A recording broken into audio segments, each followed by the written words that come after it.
Aqui é a professora Vitor Araújo e vamos agora começar a estudar o teorema de Cayley-Hamilton e depois o polinómio mínimo e o chamado teorema da decomposição primária, que também se pode chamar de teorema espectral.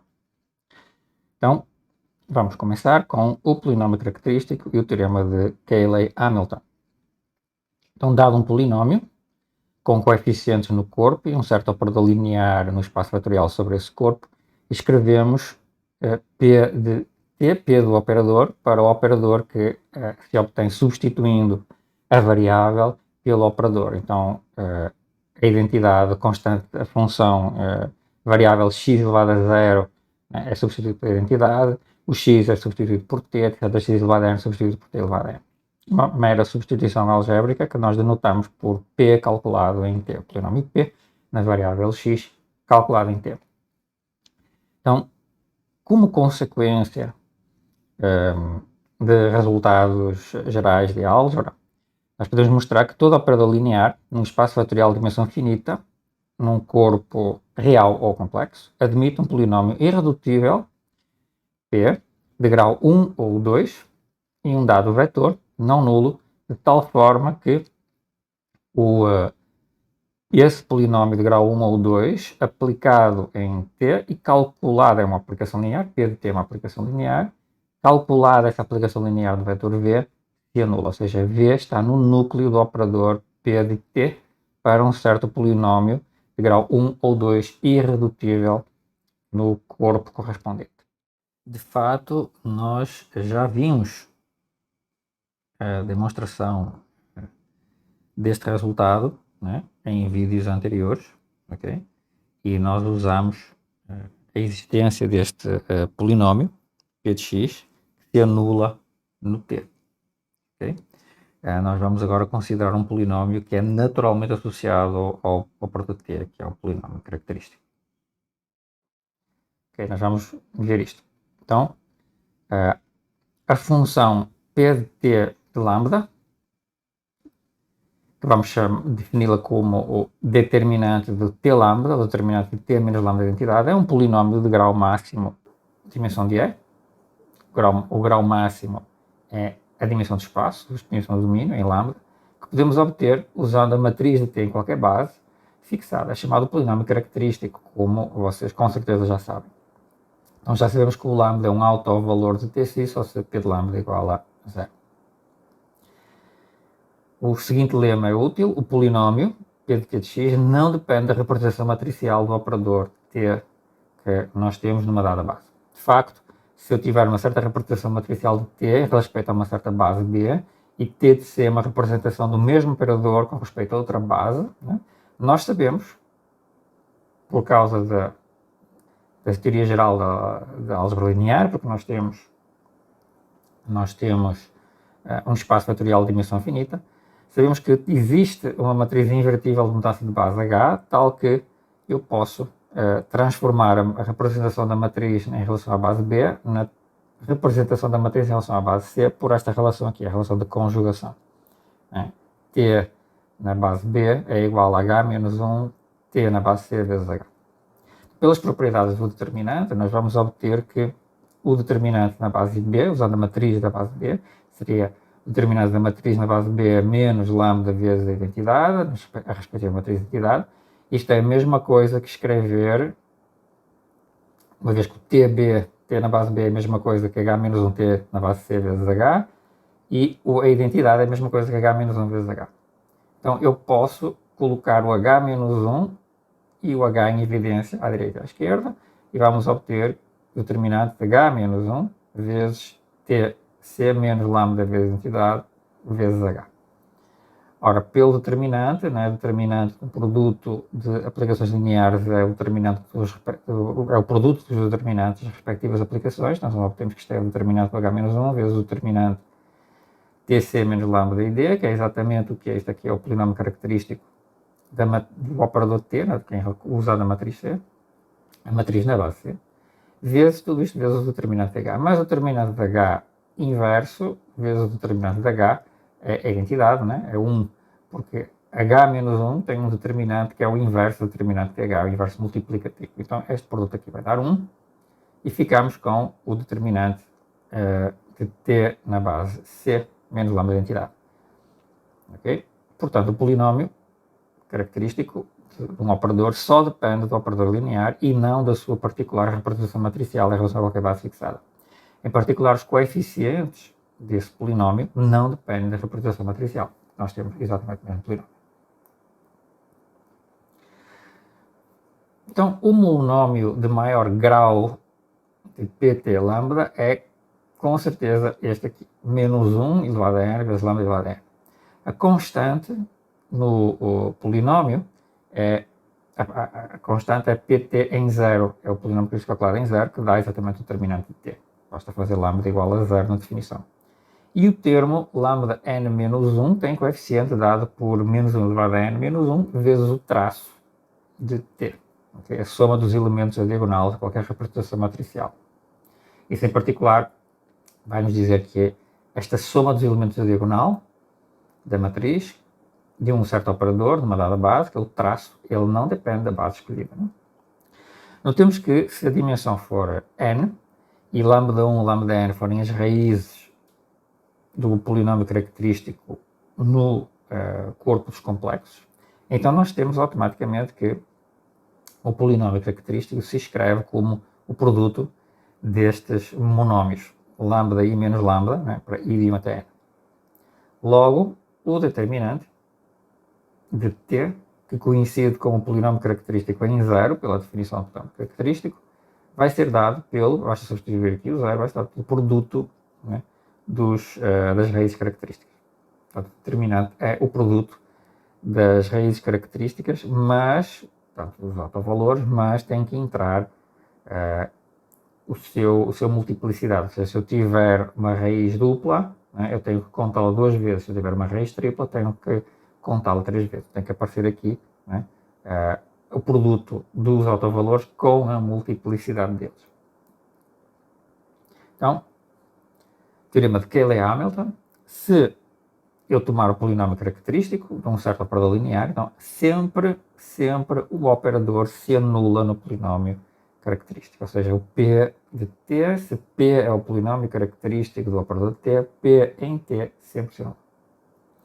Então vamos mostrar que o P de t aplicado em V se anula para qualquer vetor que a gente escolha.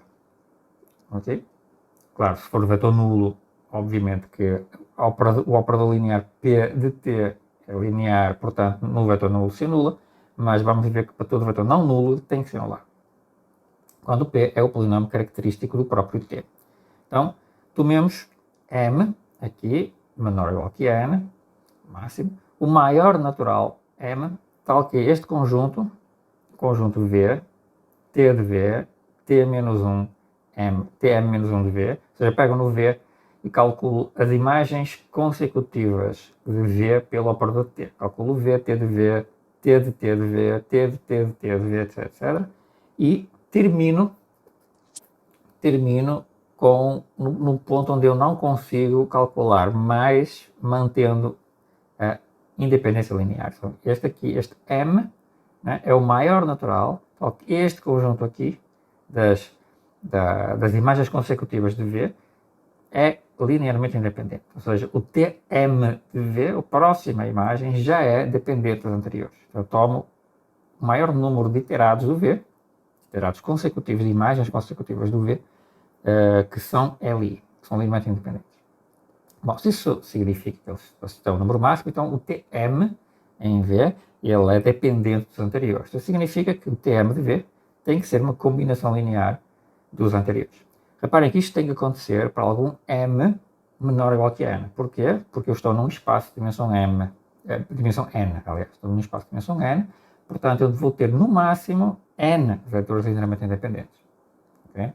Então, com certeza, o Tn de V é dependente dos anteriores, mas pode ser que aconteça que ele é dependente dos anteriores um pouco antes. Né? Então, pelo menos num certo m menor ou igual que n, o Tm de V é a combinação linear dos vetores anteriores, das potências anteriores. Então, seja W, né, o espaço gerado por estas imagens do V, pelo S, espaço gerado pelo S. de maneira que o S automaticamente é uma base do W, porque o S gera e é linearmente independente. Então temos que o W é invariante pelo T. Porquê? Bom, observem que o T de S, né? T de S tem que estar em W. Né? Porquê? Por definição, né? A imagem de cada elemento de S é o vetor seguinte, está sempre em S, e a última, que tem -1, a imagem dele é a combinação linear dos elementos de S. Então, com certeza, o T de S está em W. Okay? E, portanto, qualquer elemento de W, sendo combinação linear de elementos de S, a imagem deles tem que estar em W. Só o T de W está em W. É invariante pelo T. O que é que vamos fazer? Vamos completar a base de S de modo a obter uma base B de E. Ou seja, vamos encontrar um B sendo igual a um S reunido com C, unido com C, com um novo, eu vou acrescentar certos vetores de tal forma que o C é linearmente independente, né, e o S reunido com o C também é linearmente independente. Okay? Então, por construção, reparem, como o T tem o W como subespaço invariante, né, e eu tenho a base S, o conjunto S, como sendo uma base para o W, então automaticamente a matriz de T em relação à base B tem que ter este aspecto. Tem que ter a matriz de T em W como uma submatriz quadrada, aqui, né, porque a base S, né, as suas combinações lineares são levadas nas próprias combinações lineares. Esta aqui é a aplicação T restrita ao subespaço invariante W. Depois eu tenho aqui, para os outros elementos C da base B, né, para os outros elementos, as imagens deles podem cair em W ou não. Né? Então eu vou ter que, consoante eles caem em W ou não, eu calculo as suas coordenadas e eu vou ter uma matriz A e uma matriz B, D, que vão dividir a minha matriz de T em relação à base B em blocos. E o primeiro, portanto, o T restrito a W é um bloco quadrado, né? Este D vai ter que ser um bloco quadrado também, e o A pode ser um bloco quadrado ou retangular, dependendo das dimensões. Então, o D é uma matriz de tamanho n-m, n-m, né? E o A é uma matriz de tamanho m, n-m. E também observemos que, por construção, nós podemos calcular a matriz do T restrito a W na base S. A matriz do T restrito a W na base S é exatamente esta que está aqui. Porque, repare, está dizendo que o V vai no V1. É o que diz a primeira coluna.